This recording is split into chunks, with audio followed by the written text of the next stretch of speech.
Please. Thank you, sir. Thank you for the opportunity.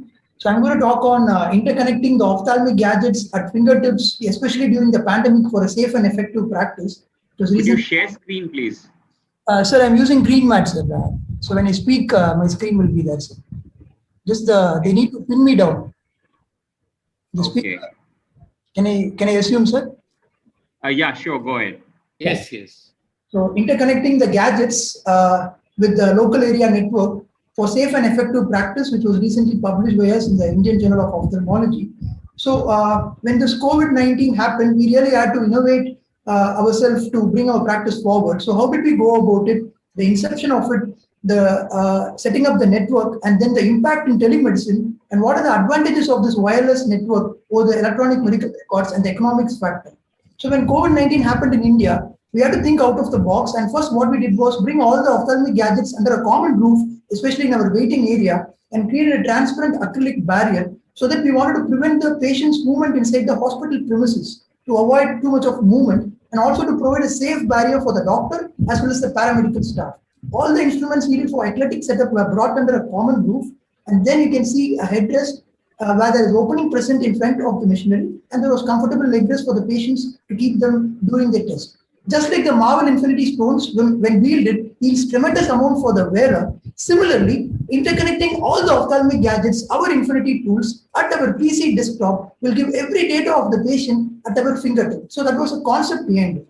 So how did we go about doing that is what I'm going to talk about, this Apple Tree. So the laptop will always be placed adjacent to the slit lamp where I can view all the data. If you want to choose wire connection, yes, you can do that, where there is an 8-port switch where you can relay all your wires, and then you can do that with the final server having the Cisco where it will be relayed. It's the brain, I would say.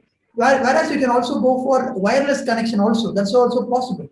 An example of a wire connection is, for example, a fundus photography machine. You can see the LAN cable going to the 8-port switch, and from there you can see the PC desktop being placed adjacent to the slit lamp where the screen mirroring is done, and also a wireless connection. If the instrument has the capability, it can also be done. A web interface is needed for it. That's all it is, an internet connection. You need to go to control panel, network connections, assign a unique IP address for that particular gadget. Every instrument will have a unique IP address. So it's a step-by-step process. Once it has been assigned, you just need to enter into the Google search engine, and there it is. The instrument screen mirrors every data from that. So you don't have a printout, but every possible sections, you want to zoom, you want to have a filter, everything is possible. So let us see some practical examples of open angle glaucoma. So the right eye and left eye can be viewed simultaneously. A zoomed examination can be done. An infrared reflectance, if needed, can be used. And also side by side, if you need a visual field to compare, the icon of the visual fields can be clicked, and you can enter the same MR number, and the same data of all the previous visits along with the current visit will be there beautifully at our fingertip. Another for a retina surgeon, a CSCR with a bilateral optic pit. Fundus examination reveals there is a SRF collection in both eyes, but a 2D representation alone is not enough. Like in a printout, you get only a 2D printout, but you can see here there is a dynamicity of the OCT where multiple sections, and you can compare the height of it very beautifully. So it's very important for follow-up, especially where you don't have images, but you can see all the sections. So how do we do telecommunication? Make sure you install AnyDesk or TeamViewer in the system that is in your hospital, and install the same in your system at your home.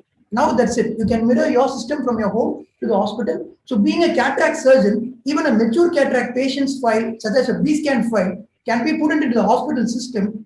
And especially during the pandemic, work at home, you can just access the file. You can see the data of the B-scan. Multiple sections can be seen, not a photograph, and the visual prognosis can be addressed. Similarly, LensStar also can be addressed, and the selection of IOL formulas can also be done for a cataract surgeon. And for a glaucoma surgeon, a structure function correlation. So not only the visual fields, you can select which frame of the visual field, 4-in-1 or a 6-in-1 or a 7-in-1, and then you can side by side keep the visual fields, and then the fundus, you can zoom the fundus, you can see the polar notch, the superior and inferior notches can be compared to the polar cluster charts. So how does it have an edge over EMR? That's what we exactly saw. EMR and softwares have a fixed frame modules where only a single picture can be fed, but with LAN, multiple sections can be seen, 6 visual fields can be evaluated, whereas with EMR only a single field may be needed. 2 modalities, fundus photo, visual field, OCT, all can be opened up side by side, and dynamic examination can be done. We can go green, we can save time, Telecommunication is possible, e-counseling by showing the patient their own image, risk of droplet transmission by avoiding paper, everything is possible with this technology. Economics, every hospital will have their own Cisco. If they have it, then it's almost only 5,000 to 10,000 if you go for wiring. But I would prefer wireless. And this is again at your comfort in your phone, a coloboma patient with a subclinical SRF. You get the section, that's what, in this you can see the section where the doctor sees it. So if the corona is going to come as Thanos, I think we as Iron Man should be ready to face the inevitable by innovating. Thank you. Fantastic. Brilliant, brilliant. Brilliant. How do you get the connectivity with the Cisco? You say do you need an EMR or you have your own pictures? How do you connect all of them? Sir, with the Cisco is a final server, sir. It's a brain server. So what we do is we have a web interface for the instrument that we need to have the connection established. We just need to have a web interface in that particular modality. So once you have a web interface in that particular modality, everything is going a relay through a channel through the 8-port switch and then into the Cisco. So it can be done if your instrument has a wire interface, then it can be done through wire. Or if it's having a wireless interface, you can go through a wireless interface. Dr. Vanathy, any questions? Dr.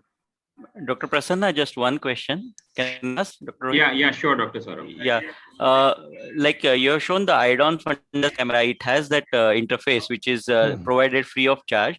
But many other devices, I think they charge for this interface. Or can you get it without, you have any reason for getting it free of charge?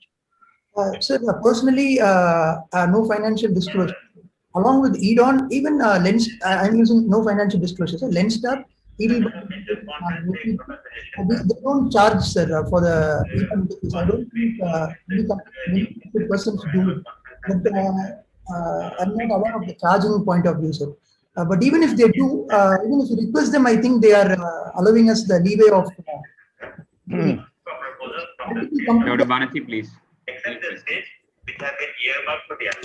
How expensive is this going to be, Prasanna? Suppose you are doing it in your in a small time practice, who's saying, perhaps managing about, say, 50 patients a day. How cost effective is this going to be? From cost effective point of view, if already there is a server installed, it is virtually nil. If there is a server that is needed to be installed, then maximum it takes around 1 lakh. So that's the server that is needed because everything has to relay there. But most of the small time practices too, now since they're having their own EMR, everyone has their own server. So virtually, if they choose wireless, it is virtually nil. So okay, and you also have the provision of a backup so that it can be accessed from anywhere when you're going around for your presentations or something like that. This is not a substitute to EMR. EMR is also present. This is just an additive to EMR. This only has the images of the patients and does not carry any data beyond images of the patient. Yes. Okay. We don't have the static. We just have the static picture. Yeah. Okay. We have the dynamic picture. This is just a supportive tool for EMR for better practice, especially during the pandemic. Okay. That's it. Thank you. Good one.